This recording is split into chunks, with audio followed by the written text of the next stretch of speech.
Temos aqui a nossa querida Durvalina. Quem não a conhece, ela é do Maria de Nazaré e ela ficou 10 anos, né, trabalhando aqui na casa, né? Então, somos muito gratos a todos que passaram por aqui, todos, porque tem um pedacinho do coração de cada um, né? E eu sei que o teu coração foi grande aqui, tua amiga. Então, a palavra é toda sua.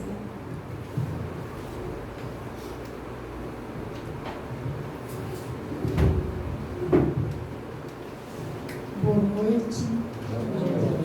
É com muita alegria que nós retornamos a esta casa e eu me sinto muito feliz por ver o progresso que está havendo, né? Progresso material, progresso espiritual. Que maravilha! A casa está crescendo, um grupo animado, né? Com vontade de trabalhar, de progredir. Isso é maravilhoso, contagia a gente, né?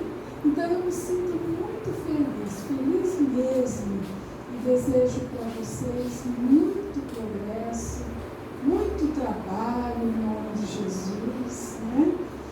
Que os benfeitores amigos possam amparar todos vocês, que Jesus vos abençoe e que esta casa seja cada vez maior, cada vez acolhendo mais servidores, mais trabalhadores, né?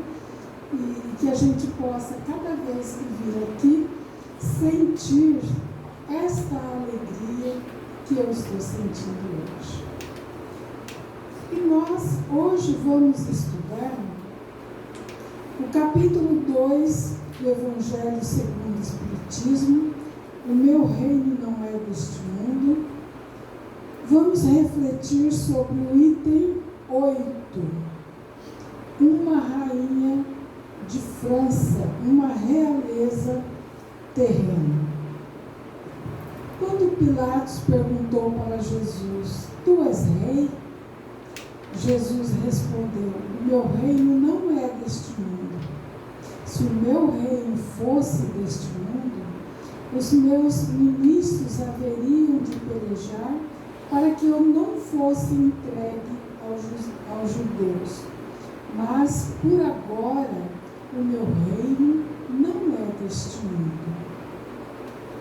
E nós vemos no Livro dos Espíritos, lá no finalzinho do livro, questão 1017, 1018, quando Kardec pergunta aos Espíritos: o que devemos entender com essas palavras de Jesus? O meu reino não é deste mundo. E eles dizem que Jesus respondeu de modo figurado. É que Jesus veio para reinar nos corações puros e desinteressados. E que onde reina o bem, Jesus está. Os homens é que se afastam dele em virtude do apego às coisas materiais, do interesse pelas coisas, pelas ilusões do mundo. E Kardec ainda perguntou: mas o reino do bem, o reino de amor, ainda se estabelecerá sobre a terra? E eles disseram que sim. Quando nós aprendermos a praticar os ensinamentos de Jesus, cumprindo a lei divina, que é preciso combater, é preciso vencer o orgulho e o egoísmo para atrair para a terra os bons espíritos. Os espíritos endurecidos, eles vão, através da desencarnação que ocorre diariamente, eles vão deixando a terra e indo para mundos menos elevados, onde eles deverão passar por missões penosas e auxiliar aqueles mais atrasados do que eles. E nós, se nós nos melhorarmos, nos corrigirmos, buscando praticar os ensinamentos do Mestre Jesus, nós vamos atrair para a terra os bons espíritos que aqui vão reencarnar, formando uma nova geração. E quando o orgulho, o egoísmo e todos os outros defeitos que se originam desses dois, não estiver mais em nossos corações, então nós teremos o reino dos céus, o reino do bem, o reino do amor, da paz instalado aqui na terra. E nós vemos aqui o depoimento da rainha de França. E temos também no livro Céu e Inferno o depoimento da Condessa Paula. Então são duas irmãs que possuíam o título de nobreza, uma condessa e a outra rainha. E os depoimentos das duas são completamente diferentes. A Condessa Paula, muito rica, mas ela era uma mulher caridosa, uma pessoa humilde, mesmo sendo uma condessa, sendo uma mulher bonita, rica, uma mulher que foi feliz aqui na terra. Ela conseguiu praticar os ensinamentos de Jesus. No seu depoimento, no rodapé, traz até uma observação, dizendo que a Condessa Paula é como aquela senhora que o Evangelho diz no capítulo 13, aquela senhora que subiu na periferia para ajudar os pobres, levando com ela sua filha adolescente, Ela levava mantimentos, levava roupas, tudo que as pessoas pobres ali precisavam. E ela, embora fosse rica, ela se vestia humildemente para que o seu luxo não humilhasse aquelas irmãs, que estavam passando por dificuldade. Ela auxiliava as mães, as crianças, com tudo que elas necessitavam, e muitas estavam com o marido internado no hospital, enfermo. Então a mulher, depois de auxiliar a família, ela ia visitar o marido no hospital para consolar, para dizer a ele que estava tudo bem com a família, que não ia faltar nada. Então a Condessa Paula, ela se preocupava com as pessoas, muitas lágrimas ela enxugou, muitas dores ela amenizou, ela só fez o bem, ela não tinha orgulho, não era egoísta, não era vaidosa. E depois que ela desencarnou com 36 anos, 12 anos depois, um familiar a evocou através de um médium, queria saber como ela estava, acreditava que ela estava muito bem em virtude da sua bondade, mas queria confirmar, queria uma mensagem, E ela então respondeu que realmente ele tinha razão, ela estava muito bem, que ela foi muito feliz aqui na terra. Aqui ela não passou por dificuldades, nem por provas, ela foi muito feliz, ela tinha tudo que uma pessoa deseja para ser feliz aqui na terra. Mas que nada disso se compara à felicidade que ela estava sentindo, vivenciando no plano espiritual. Lá ela era muito mais feliz.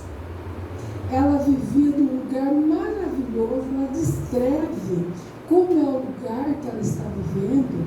As pessoas se amam, não há ciúme, não há inveja. Então é um lugar de muita paz. Há trabalho, porque os espíritos bons, evoluídos, trabalham e trabalham muito, Trabalham para nos ajudar, para nos socorrer, eles buscam orientar os irmãos que estão menos elevados do que eles. Trabalham muito, mas trabalham por amor.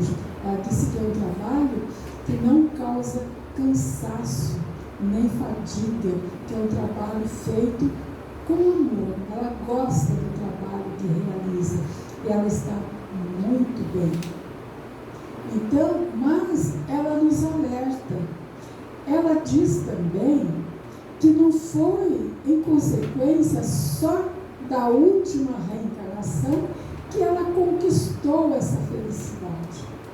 Nas existências anteriores, enquanto ela estava na erraticidade, lá no plano espiritual, entre uma encarnação e outra, muitas vezes ela pediu a prova da miséria, da pobreza, da dificuldade para fortalecer o seu espírito.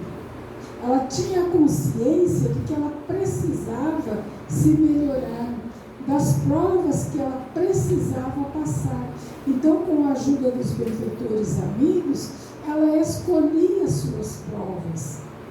E todas essas provas pelas quais ela passou, ela venceu, ela superou, ela não sucumbiu. Ela foi se fortalecendo cada vez mais, até que um dia ela percebeu que a prova que faltava era a que ela considerava mais difícil, a mais perigosa no conceito dela, que era a fortuna, era a riqueza. Mas quando ela sentiu que já estava preparada para enfrentar as tentações do mundo, as facilidades que a riqueza favorece, as paixões, o orgulho, a vaidade, quando ela entendeu que mesmo sendo rica, ela não ia se entregar, não ia deixar-se dominar por esses defeitos, então ela aceitou a riqueza e conseguiu vencer também, porque a riqueza é uma prova tão difícil quanto a pobreza, quanto a miséria, porque o defeito, a imperfeição é do espírito. Então não é a prova da riqueza que faz com que a pessoa possa sucumbir, ou a prova da pobreza. É o equilíbrio do espírito reencarnante.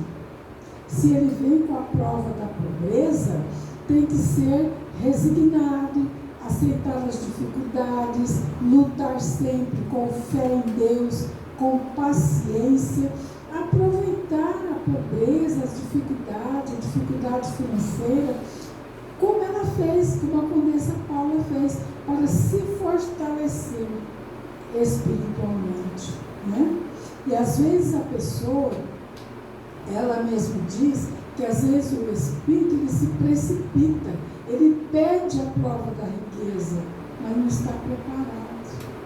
Então ele vem e não consegue, ele sucumbe, ele não consegue desenvolver a humildade sendo muito rico, tendo poder, títulos de nobreza.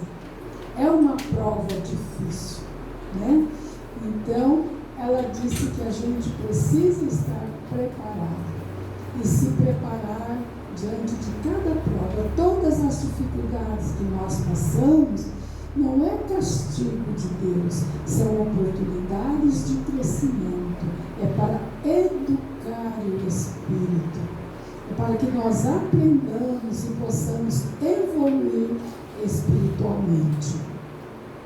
E depois nós temos a rainha de França, que também foi uma rainha, foi muito rica, mas olha o depoimento dela. Quem poderia melhor do que eu compreender a verdade destas palavras de nosso Senhor? Meu reino não é deste mundo. O orgulho me perdeu sobre a terra. Então ela foi muito rica, mas foi orgulhosa. Ela deixou-se dominar pelo orgulho. Quem, pois, compreenderia o nada dos reinos do mundo se eu não compreendesse?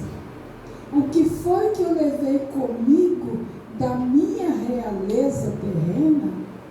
O que é que nós levamos, aqui da terra? Nada. O corpo fica aqui. Tudo que nós temos é empréstimo de Deus, para que nós utilizemos enquanto estamos aqui reencarnados, né? E quando nós desencarnamos, deixamos tudo e levamos as qualidades que conquistamos e os defeitos que ainda temos, né? Nada, absolutamente nada. E como para tornar a lição mais terrível, ela não me acompanhou sequer até o túmulo. Rainha eu fui entre os homens, rainha pensei chegar no reino dos céus. Quanto engano, que desilusão, né? Lá não vamos perguntar o que foi que nós possuímos aqui, qual foi o nosso cargo aqui, né? Que nós fizemos. Nós vamos refletir no nosso perispírito aquilo que estamos levando, né? Nosso perispírito será mais leve, mais luminoso, se nós nos dedicarmos ao bem, se buscarmos a nossa mudança interior e a nossa transformação íntima. Temos que conquistar os valores morais, praticar a caridade. Às vezes a gente estuda muito o Evangelho, decora as passagens que Jesus ensinou, mas e a prática? Né? Temos ainda muita dificuldade. Precisamos praticar de acordo com a nossa capacidade, né? Deus compreende as nossas limitações, que se nós conseguíssemos praticar já as lições do Evangelho, não estaríamos aqui. Estaríamos reencarnados num mundo mais elevado, mas nós somos espíritos em evolução, em aprendizado. Temos que nos esforçarmos para aprender. Mas que desilusão e que humilhação, quando em vez de ser ali recebida como soberana, tive de ver acima de mim, mas muito acima, homens que eu considerava pequeninos e os desprezava por não terem nas veias um sangue nobre. Os servos dela, né? Aqueles que a serviam, os humildes, ela achava que eram inferiores a ela. E lá do outro lado, ela viu que eles estavam muito acima. Por quê? Pelos valores morais que tinham, espirituais, os sentimentos bons, né? A gente se lembra daquele caso que o Chico contava do Jorge, né? Uma criatura tão humilde, mas o Chico tratava com todo amor, né? E quando ele desencarnou, quem veio receber? Jesus, né? Só então compreendi a fatuidade dos homens e das grandezas que tão avidamente buscamos sobre a terra. Às vezes nós lutamos tanto para conseguir bens materiais, os bens que vamos deixar, né? Às vezes deixa para os filhos, mas não orienta os filhos, não dá uma educação moral para os filhos, depois só vê a briga, né? Não sabem administrar. E nós precisamos lembrar da educação religiosa, do amor ao próximo, né? Do respeito que deve haver entre os familiares, entre os irmãos, né? Para preparar um lugar nesse reino, são necessárias a abnegação, a humildade, a caridade, a benevolência para com todos. Não se pergunta o que fostes, que posição ocupastes, mas o bem que fizeste, as lágrimas que enxugastes. Então, o importante é a abnegação, é a dedicação ao próximo, né? é nos dedicarmos, esquecer de nós mesmos, para que possamos nos dedicarmos aos nossos irmãos, aqueles que necessitam de nós. A caridade, o que é a caridade? Como eu entendia Jesus? Foi o que Kardec perguntou aos espíritos: benevolência para com todos, indulgência para com as imperfeições alheias, perdão das ofensas, a caridade moral, que é a mais difícil de ser praticada, mas é a mais meritória. Então é isso que nós precisamos buscar. Além da caridade material, devemos nos preocuparmos com a caridade moral. Ó Jesus, disseste que teu reino não era deste mundo, porque é necessário sofrer para chegar ao céu, e os degraus do trono não levam até lá. São os caminhos mais penosos da vida os que conduzem a ele. Procurai, pois, o caminho através de espinhos e abrolhos, e não entre as flores. Por que nós sofremos? Por causa da nossa imperfeição, né? O sofrimento, a dor, é uma consequência da nossa imperfeição.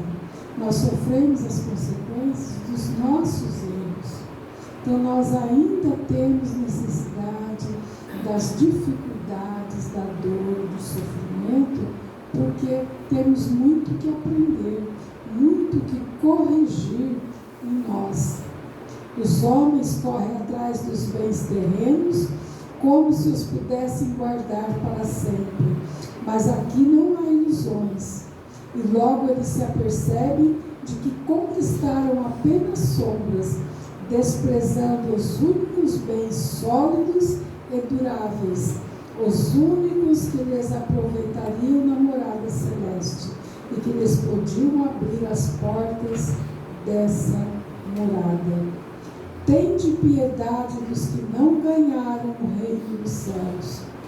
Ajuda-os com as vossas preces, porque a prece aproxima o homem do Altíssimo. É o traço de união entre o céu e a terra. Não o esqueçais. Então nós devemos sempre lembrar da prece, orar em benefício dos que sofrem, orar em benefício daqueles que já desencarnaram, porque se eles estiverem felizes, ficarão ainda mais felizes com as nossas lembranças. E se eles estiverem sofrendo, o seu sofrimento vai amenizar por compreender que alguém está pensando neles, alguém está intercedendo por eles. E a nossa prece vai fazer com que os benfeitores amigos se aproximem dos nossos irmãos sofredores. E assim que eles demonstrarem o menor arrependimento pelos erros que praticaram, serão socorridos. Então aqui diz que a prece é o laço de união entre a terra e o céu. É a prece que nos aproxima de Deus, nos aproxima do nosso Pai.